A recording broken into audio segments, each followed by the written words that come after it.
So I did Brutus's justification speech in Act 3, Scene 2. So the context behind this speech, so in Act 3, Scene 1, that's where Brutus, Cassius, and all the conspirators killed Julius Caesar. And so in this scene, in this monologue, he's explaining why he did it, and he's justifying why he did it.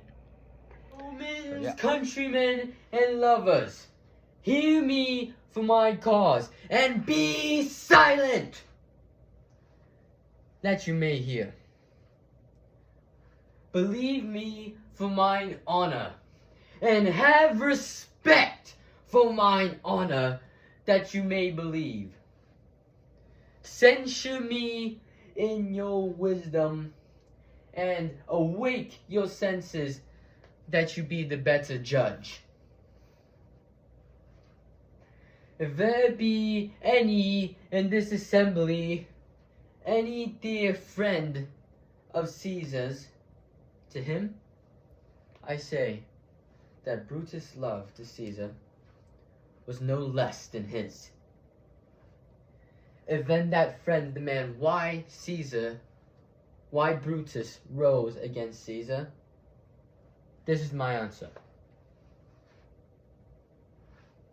Not that I love Caesar less, but that I love Rome more.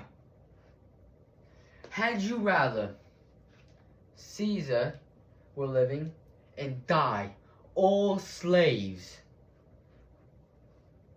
than that Caesar were dead and to live all free men? As Caesar loved me, I weep for him.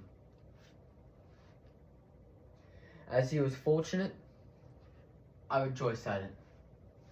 As he was valiant, I honor him. But as he was ambitious, I slew him.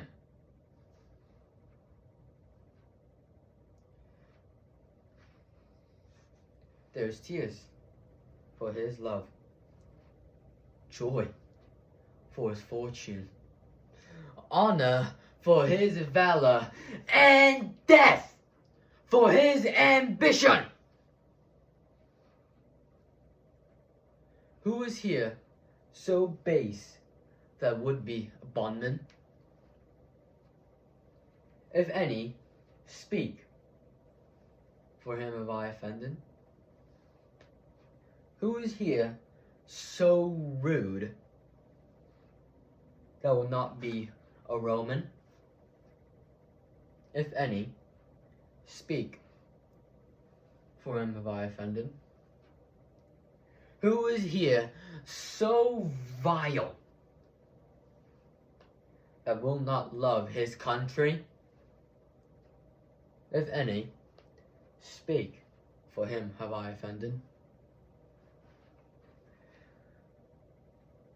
I pause for reply.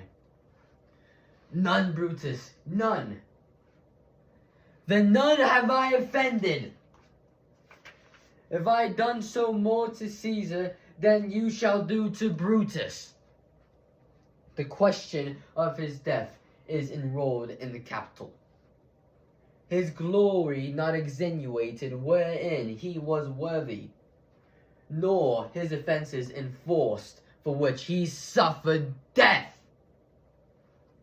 Here comes his body, mourned by Mark Antony, who, though he had no hand in his death, shall receive the benefit of his dying, a place in the commonwealth, as which of you shall not?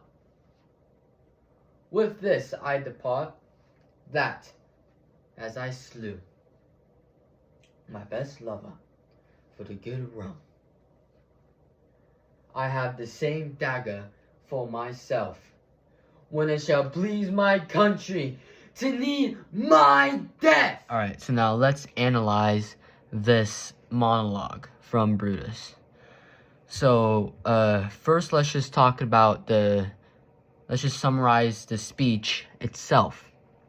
So, in Brutus's speech, he tries to explain to the Roman citizens why he assassinated Julius Caesar, and his main message to explain why is that he didn't hate Caesar.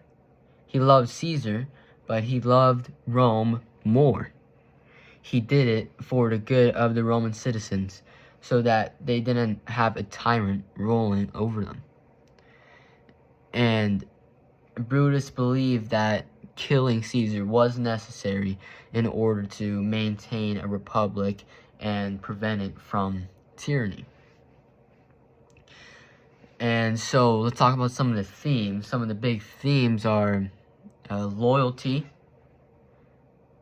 honor, and sacrifice. So, going to the characters, Brutus's motivation. Brutus is motivated, going back to that theme of honor and sacrifice, because he is putting everything on the line for the republic. Because before he assassinates Julius Caesar, he doesn't know how it's going to turn out. The Roman people might riot, they might kill him. They might kill his whole family. So he doesn't know how that's going to turn out. That's his sacrifice for Rome. And loyalty to Rome. He's being loyal by being loyal to Rome, not Caesar, being loyal to the good thing. And his deep sense of honor, that's what he's motivated by. Because he doesn't kill Caesar out of hatred. He kills Caesar because he's growing too much power. And that would eventually lead to the loss of freedom for the Roman people. And obviously Brutus doesn't want that. Brutus doesn't want to see the citizens don't want to see Brutus. No, sorry. Brutus doesn't want to see Brutus wants the citizens to not see him as a traitor, but to see that he's actually helping them out. So now let's talk about some of Shakespeare's literary techniques. So, Shakespeare did use a rhetorical device. He used a rhetorical question. So, when Brutus asks his crowd, who is so base, that would be a bondman. And a bondman is a slave.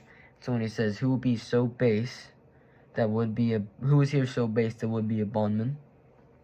He's basically telling the crowd, he's asking the crowd to sort of feel proud of themselves, And then his tone, well, obviously he had to raise his voice to grab the crowd's attention, but as he settled down into his speech, he was more calm, and he was reasonable, for sure.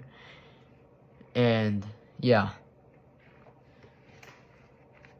And then the impact on the audience and plot. At first, people were angry. It was rowdy. But Brutus was able to calm the crowd and make them agree with him and be on his side. But that did open the door for Mark Antony to give his speech, which did lead the Romans to be on Mark Antony's side, and which would make Brutus lose and die in the end. So it's a really, really, really pivotal scene on the plot, because if Brutus was able to sway the crowd on the Roman people on his side, then chances are Antony is outnumbered and he's not able to fight back. And Brutus wins. And so it's a really, really pivotal moment in the story because it basically decides who is going to win.